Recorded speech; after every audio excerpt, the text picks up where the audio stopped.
roca y ahora ego es lende. Tufi moon, dedication too. I'm back full-fledged, I'ma do what I do. I was jammed up and shut down in Baja. Extradited, soy navaja. Cut you, but you. That's how I'm coming with the game to snuff you. I'm chief down in this concrete jungle. You get got, it's hard to cookie crumble. The psyche of the villain so sexy. Might say kill him in these Cortez Nikes. Gotta get mine, yeah, that's regardless. No fly zone for all you orders. Straight up, I be creeping dolo. Share man, slim, you know the mugshot photo. Música asesina. Inside, a sinister mind. Inside, a sinister mind. Inside, a sinister mind. You are now tuned in to a sinister mind. Inside, a sinister mind. Inside, a sinister mind. Inside, a sinister mind. You are now tuned in to a sinister mind. Yeah, come on. Yeah, come on.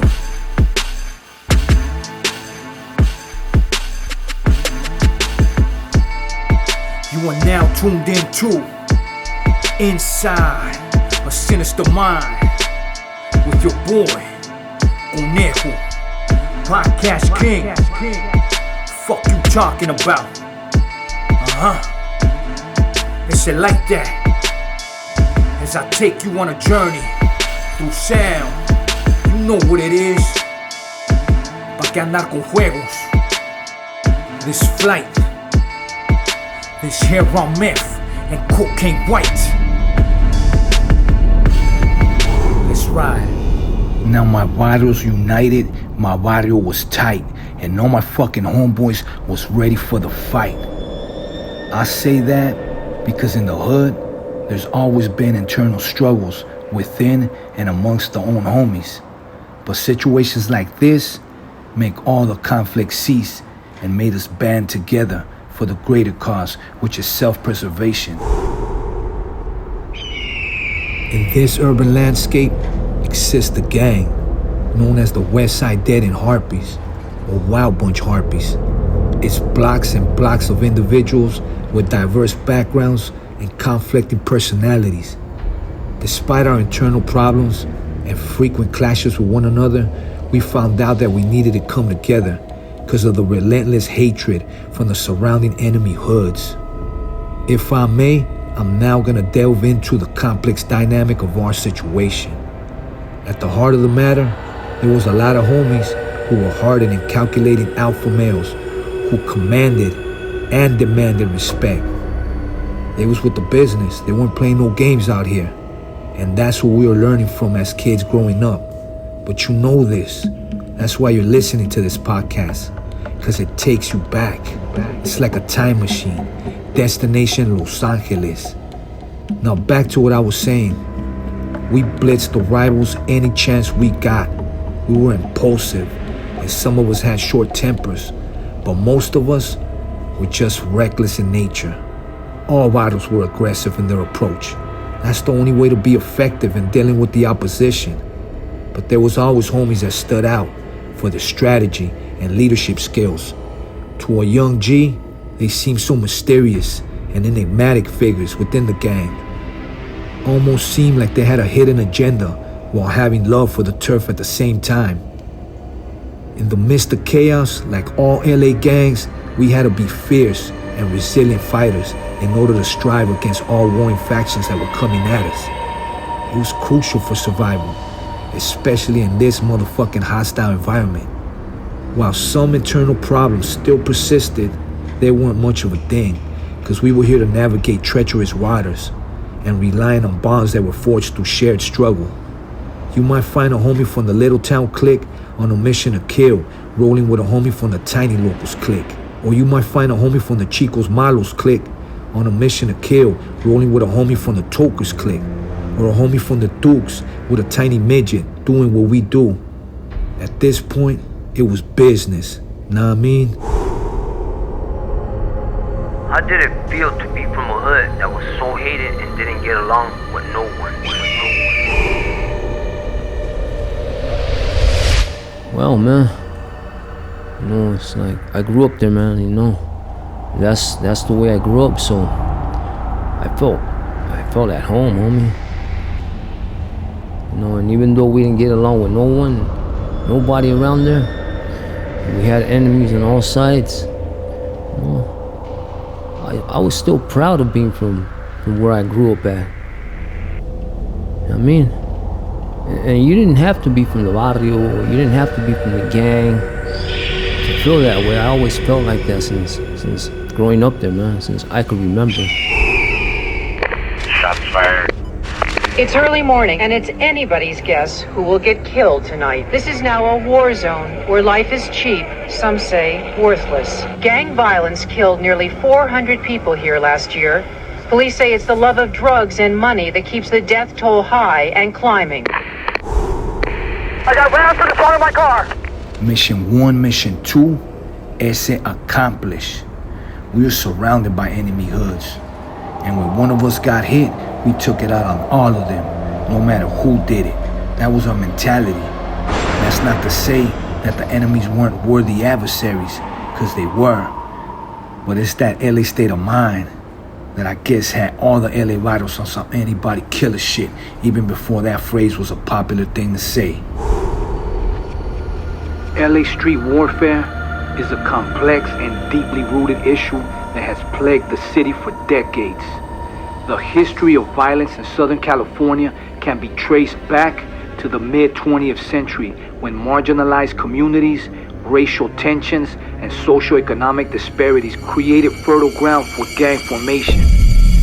Basically, we out here fighting over control of the neighborhoods, the dope trade, and other criminal activities. These conflicts escalate and are driven by a combination of factors, including a desire to protect and expand our respective territories.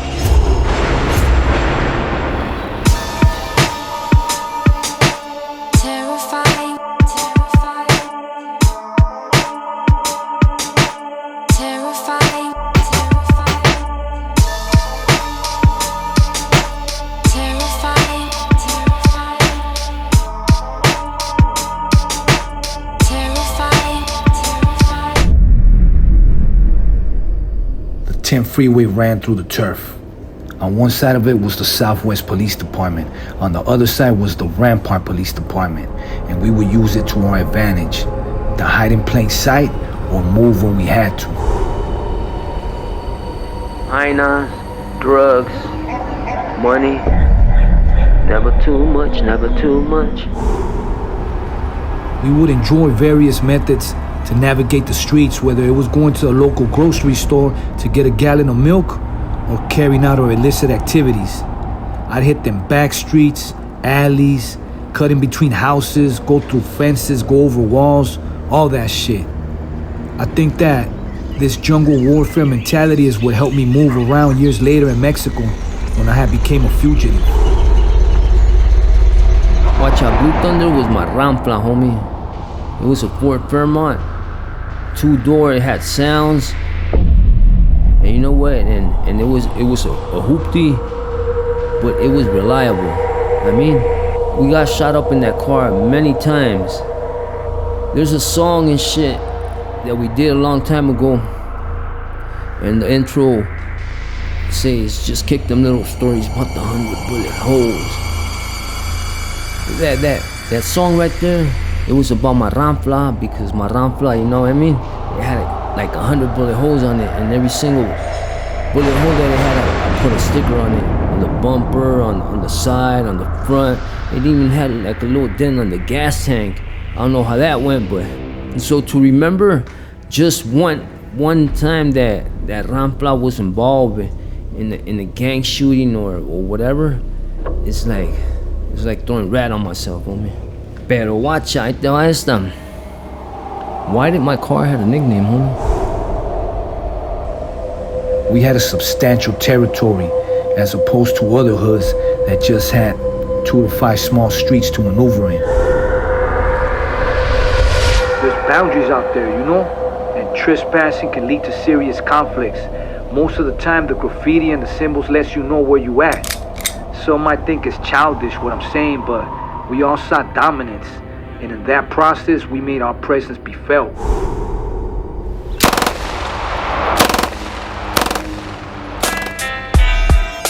UndergroundHipHopBlog.com, the highest ranked underground hip hop blog worldwide. If you need promo or advertising, tap in. Contact us on Instagram at UGHHblog or email us at ughhblog@gmail.com. This is attorney Nicholas Rosenberg. I'm a certified specialist in criminal law based in downtown LA, specializing in strikes, firearm and gang allegation, and sales-related cases. Follow me at my Instagram at attorney Rosenberg. That's at attorney Rosenberg for the latest updates. Attorney Rosenberg here, punching back. Syndicate Security Services specializes in close protection and transportation services for high-risk clientele, including executives, celebrities, and any other high-profile security-conscious client who may require such services. Our expertly trained close protection agents are tactically certified in threat assessment, crisis response, tactical combat care, and evasive driving techniques, and are uniquely qualified to provide a customized security detail that is tailored to your individual needs. Contact us today for a free security consultation at syndicateprotection@gmail.com, and be sure to give us a follow on Instagram. Sometimes not being on the block just for one day would be like a fucking century, because you get back and find out that all kinds of shit has already happened. We have a call back for 8622 Central. Were awakened by loud noises, the breaking of glass, and gunfire. Two rival Hispanic gangs going at it, right in the middle of the street. Witnesses and evidence left behind indicate it was a major gang fight. Police say anywhere from 15 to 20 gang members were involved. Shots were fired, rocks, bottles, broken glass used. One gang member was knifed, another gang member shot in the leg, 50 pellets in his leg, still hospitalized. Hey, you don't remember un día que we were walking deep, riding, like at 3 in the morning? No, we're on Vermont. Y que para un Cadillac, clean, and the homies are like, fuck it, let's just carjack this fool. So everybody like, pulls out guns, and that fool jumps on. That fool has a LAPD badge. LAPD. And we all ran with. They were undercovers. They came with backup helicopters. Everybody, we're so deep. We're like 30. It was like puros little homies, güey. Puros güeyes como de 17, 16, 15. Sun Tzu says that the supreme art of war is to subdue the enemy without fighting. But in those days, seems like that's all we wanted to do. And maybe that's the reason why so many of the homeboys are doing life right now. Well, our other top story to tell you about tonight is quite different from the rain. It's a violent weekend in LA, and a bloody weekend that left 20 people dead, 28 others wounded. Going to prison, nobody sent me shit. Now I'm explaining, homie. Pero la neta, the thing I love about the hood the most was my hyena, homie. She was from my neighborhood, and she became my baby's mom, so that's that. When you think about the enemies back then and you think about them now, do you have respect for them? Or like, fuck it, them fools went through the same shit we went through? I got respect for them because they went through the same shit we went through. Yeah, it's all about respect now. I mean, if I see an enemy right now, it's all good, man. And they probably feel the same way about us. Just to make things clear, when my bro Bandit says it's all good, we're talking about motherfuckers our age, not the young little homies just coming up in the game. Of course they're gonna feel some type of animosity. They out there, they living it. But there's levels to this shit, my boy. Let's go, let's go, let's go.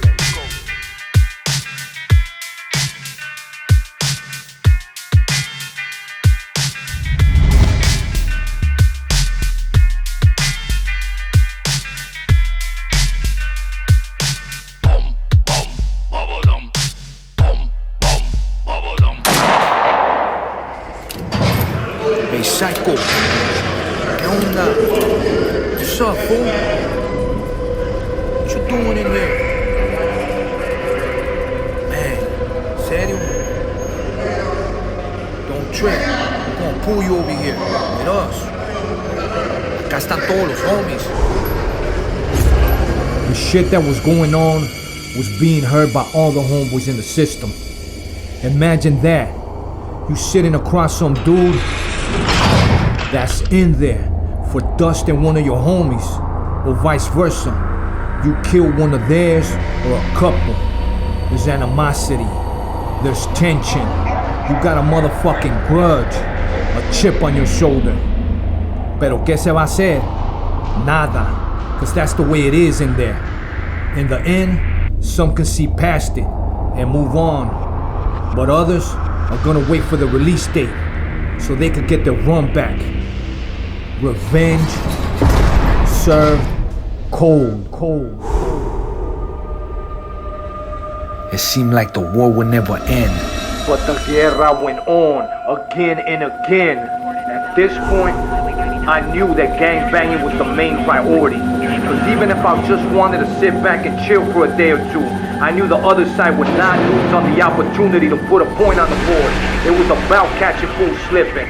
We went at it with mostly all the hoods on the east side, which was the South Central Low Bottoms, and all the hoods on the west side. It's like you asking me if I could go back in time, would I change what I did wrong? Or would I make it worse?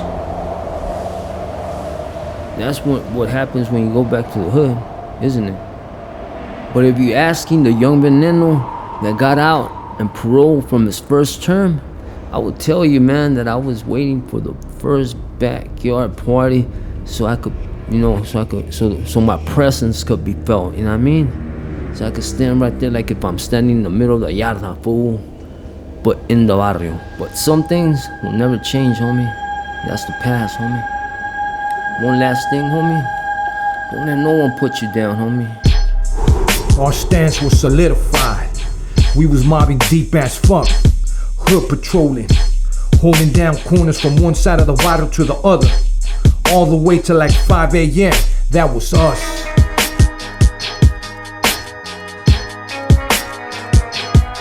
No lie. We did that.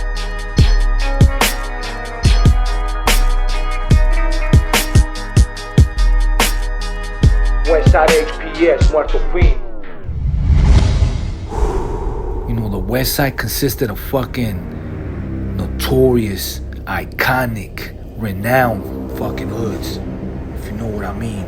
You see, in this gang banging shit, them West Side gangs was legendary. Some older than others. Some were football teams before they became barrios. But at the end of the day, we all played the same game of death. And the streets of Los Angeles was the playing field. Y la neta, no sabíamos lo que nos esperábamos. 18th Street, Drifters, Rockwood, Crazy Riders, Burlington, Whitmer, Orphans, Echo Parque, Crazies, Easy Riders, Playboys, Mara Salvatrucha, Mid-City Stoners, Clanton, Diamond Street, Temple, Street Villains, Headhunters, Big Top, La Mirada, Armenian Power, White Fence, Rebels 13, The Magicians Club, Westside Locals, Sotel, Santa Monica, Culver City, Venice, Inglewood, Lenox, Tepa, and a gang of other hoods that I just probably can't remember right now, but they was out there and they was getting busy. So needless to say, we was doing it for our homeboys that was resting in peace, and to make a statement that we ain't to be fucked with. 30 minutes later, a man is shot 3 times, another gang shooting. Then at 8:30, the same night, 2 more gang-related shootings. Not too long ago, someone was either shot or stabbed. Then, one block down, there was another person who, Lord knows what happened, but I knew something happened because there was some candles and flowers. Can you imagine it being safe? I don't think it's something that's, it's ever going to happen. It could get better, but I don't think they're going to control it altogether. In other news, a judge has ordered members of a vicious gang not to congregate on the streets of a Los Angeles neighborhood. Some of these beefs started before I was even around. Some around the time I was born. So we inherit these problems. But being out there, we didn't see it like that. A homie will tell me, nah, fuck them fools, we don't get along with them. And that's all it took to to plant the seed of hate, and now they the target to me. Sometimes hoods like 20, 30, 40, maybe even 50 miles away, probably just coming through, will hit up on the wall in my neighborhood, and we would take that as disrespect, as them trying to encroach on our area.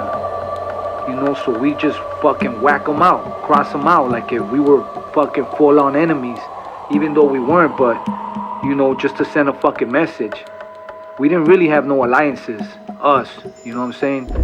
So we just focused on the rivalries, and many times these became personal vendettas.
When I first recorded It All Comes Back, I was just a kid, a teenager.